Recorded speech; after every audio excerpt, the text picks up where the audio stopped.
Hello and welcome to this information technology presentation. We're going to have a look at continuous software engineering. We will start with defining continuous software engineering. So what is it? It's about establishing connections between software engineering activities. So continuous software engineering is to establish a strong connection between software engineering activities. And why do we do it? And why do we do it? We do it to accelerate and increase the software process.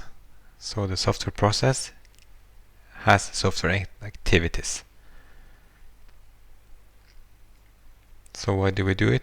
We do it to accelerate and increase the software process because the software process has software engineering activities in it. Continuous software engineering uses tools like automation, code collaboration, verification, version control, deployment, and release. It has several continuous activities. It deals with integration, delivery, and deployment continuously. And as you may know, this looks like DevOps, but DevOps is more a commercial term, and what we actually do is continuous software engineering. Next, to define what happens in a continuous software engineering process, we have to look at something called a practitioner's eye. And this was created by Johnson in 2018 and takes different views on continuous software engineering. So the first view is the user view. So the user are the proactive customers. They know what they want in advance. In continuous software engineering, we have to involve users and stakeholders. And we have to learn from the usage data and the feedback from the users. The next view is the developer's view. The developers have to be open-minded. They have to be self-reflective and disciplined. They need to comply with shared roles. The third view is the business view. We need to have commitment from management. We need to appropriate product IDs. The fourth view is the development view.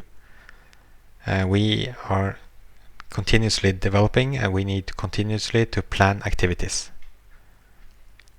We need requirements engineering done continuously, and we need to modularize all our developments so that we can increase the scope as new requirements come and go.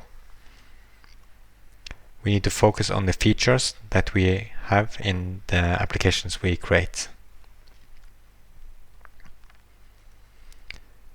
Operation is also a view that we have to think about. We need to monitor all of our apps and all of our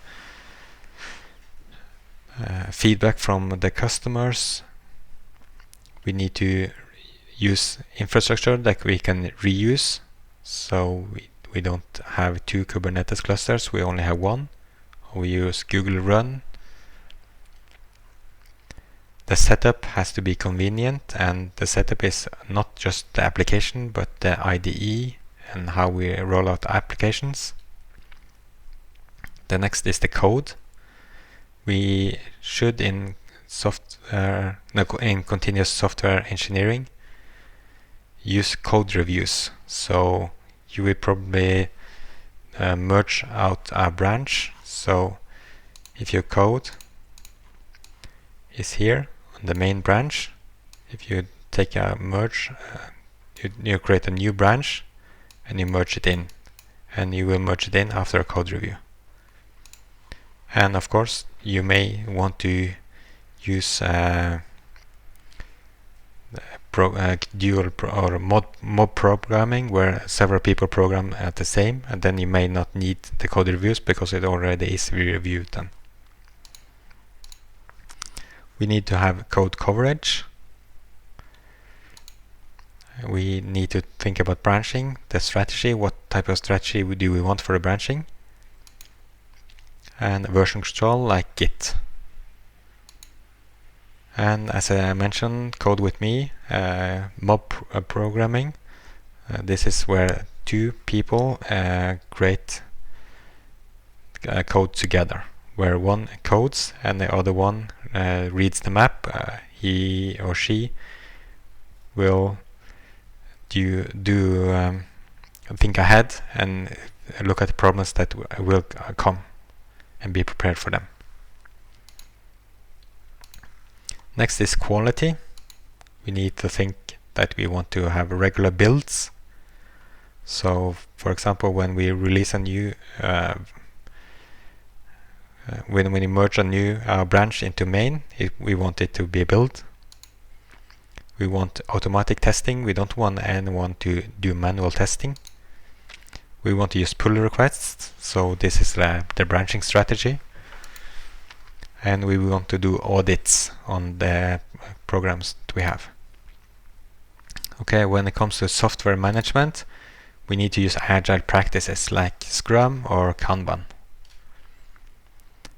We need to have continuous integration of work and continuous delivery and continuous deployment. When it comes to knowledge, we need to share the knowledge we have to our colleagues. And we need to think that we want to learn as we develop in continuous software engineering.